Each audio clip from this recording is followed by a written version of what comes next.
Welcome back. Thanks for joining us again here at the Source of Truth podcast. And we do call it the Source of Truth podcast because we are studying the source of truth, which is the Word of God. And we're glad you're with us today and hope the next few minutes will be a help and encouragement to you. If you're following along with us, we are in Judges chapter 6, and we're going to jump into one of the more popular stories from the book of Judges, a story that a lot of times you would hear back in, if you want to say, the elementary classes, things of that nature, what they begin to jump into some of the cool, powerful, larger accounts of God using the least likely to do great things. And we're going to spend the next few episodes walking through the story of the judge by the name of Gideon. Gideon, who we know ended up defeating the Midian army with 300 men that were unarmed in reality to that battle. And so we're going to be looking into that, walking through that. And this is a larger section. All the judges we've covered up to this point, generally a smaller section of the book of Judges. And yet now this, much later, like Samson will be, covers several chapters. And so for the next few episodes, we're going to look at one of my more enjoyable and favorite stories of the Old Testament, the story of Gideon. The first couple episodes, we're just going to walk through a bit of the history of where Israel is with Midian and get to know Gideon a little bit before we get into what we are more familiar with, the preparation for the battle and how God used Gideon in that way. So again, Judges chapter 6, actually I'm going to go to the last verse of chapter 5 to give us a little bit of context as to what's going on.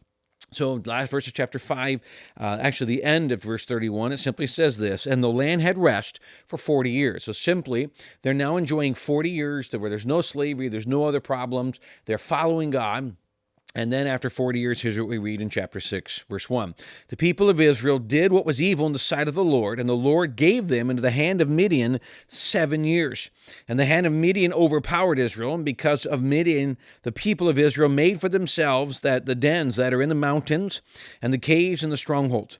And whenever the Israelites planted crops, the Midians and the Amalekites, the people of the east, would come up against them.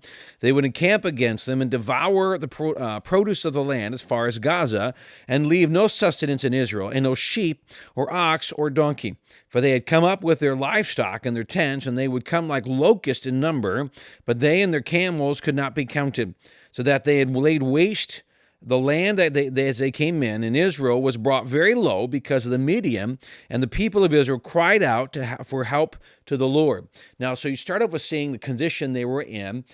You've got Midian and the other surrounding countries when they would plant crops. Understand, all of economy in this day was come from agriculture. And so when the agriculture falls away, basically you're looking at a famine, you're looking at a drought, you're really looking at economic ruin. And so you imagine, and the fact that these people came in and they would take all of their produce, they would destroy their produce. And in this situation, you're finding families in economic ruin, you're finding families in famine. Basically, you're going to find people dying of starvation and just immense amount of problems that are coming from this situation. It all came down to the fact that they had peace for 40 years, and then all of a sudden, peace for 40 years, they lose that because they follow other gods. Now, you look at this and you say, it doesn't make sense.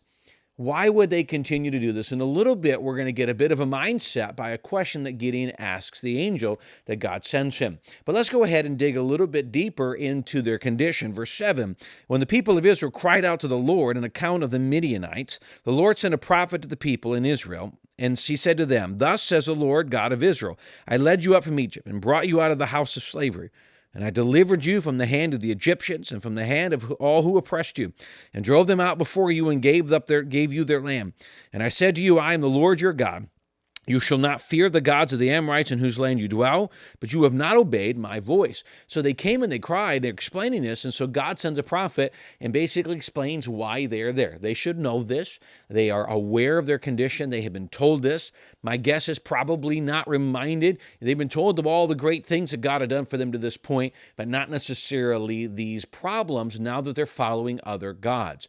And so he sends a prophet back. You have to understand why you're here. Don't just cry out to the problem. You need to understand your responsibility in it. So we jump down now to verse 11, and we get a little understanding of this man by the name of Gideon. Verse 11, it says this, now the angel of the Lord came and sat under the terebinth at Orpha, which belonged to Joash the Abiezrite, while his son Gideon was beating out the wheat in the winepress to hide it from the Midianites. And the angel of the Lord appeared to him and said to him, "The Lord is with you, O mighty man of valor." Now let's look at this. He's hiding. He's kind of dealing with the wheat differently, and so because usually to throw it in the air and the wind would break the chaff from the wheat, but he couldn't do it because they were hiding. So he's beating it out, doing anything he can not to be found by the Midians, so that they can keep their food and they would not starve. And then the angel comes down. He makes the comment, calls him a mighty man of valor. Now, and you'll know in a second. We'll read this. He's of the smallest tribe. He's youngest in the family. He's the least likely of anybody in Israel right now to be called that. He's hiding from the enemy to be able to give themselves food, and yet in this whole process by the angel, he's called a mighty man of valor. Not because he was a mighty man of valor, but because God was going to make him that. And he's going to ask him of things, and he was willing to follow this, and God was going to bless in this area. So let's go to verse 13 and see Gideon's response. And Gideon said to him, now understand, Gideon doesn't come up and say, wait a minute, not me, what? Here's what he says. Please, my Lord, if the Lord is with us, why then has all this happened to us? And where are all his wonderful deeds that our fathers recounted to us, saying, did not the Lord bring us up from Egypt? But now the Lord has forsaken us and given us into the hands of the Midian. Now notice this. The prophet has already explained to them their part and being in the slavery and their failure to obey God. But the moment the angel says, we're with you, what does Gideon say? Where have you been? Instead of recognizing his as their nation, their responsibility, Gideon blames God. Where have you been? Why would you let us in here? You understand a little later in another episode, we're going to read how he is told to tear down the two different altars to different gods, not to Jehovah, to different gods in their home, in their area. And he's going to do it fearful that all the other people are going to come and kill him, which they wanted to do. We'll talk about that later. But in this entire process, that is happening in the middle of their town. And Gideon, instead of saying, we have been wrong, Gideon says, where have you been? How come you dare you do this? They never recognized their own responsibility. After all of this problem, still, they had to be sent a prophet, and he still did not recognize this. Now, let me tell you something I love about this next part. God could have come back and said, Gideon, how dare you? You're entitled. And he could have gone through a whole list of things that would have been true. Let's look at God's response. In verse 14, after all of the complaints from Gideon, where God could have brought down the reality, verse 14 says this, and the Lord turned to him and said, go in this might of yours and save Israel from the hand of Midian. Do not I send you? And he said to him, please, Lord, how can I save Israel? Behold, my clan is the weakest in Manasseh, and I am the least of my father's house. And the Lord said to him, but I will be with you, and you shall strike the Midianites as one man. And he said to him, if now I have found favor in your eyes, then show me a sign that it is you who speaks to me. And we'll get into that next time. What I love about this is that Gideon's complaining. He should recognize from the prophet, he should recognize from history, he should recognize from just the amount of times that Israel's gone from peace to slavery, that it's their own decision as a people. And yet the first thing he does is he complains to God. He should know why. God's made it very clear, when you do this, I will let these things happen. And yet Gideon still complained. But instead of God kind of confronting him for his complaining, God just ignores the comment. And he says, listen, I've got a plan for you. We're going to move forward with this. We're going to use it in a great way. You are going to be used to save Israel. And I love the fact that after that, Gideon just goes with that information. I am glad that sometimes in our own weakness, God does not look down on us and say, how dare you? He doesn't judge us in our weakness. That in those times, in our weakness, God looks down on us and he just allows us, you know what? I understand your point. Let's move forward. I don't understand that personally. That would not be how I would approach it. But you get to see the grace, the mercy, and the long suffering of God. And God's got a plan. He's heard the cry. God's got a plan.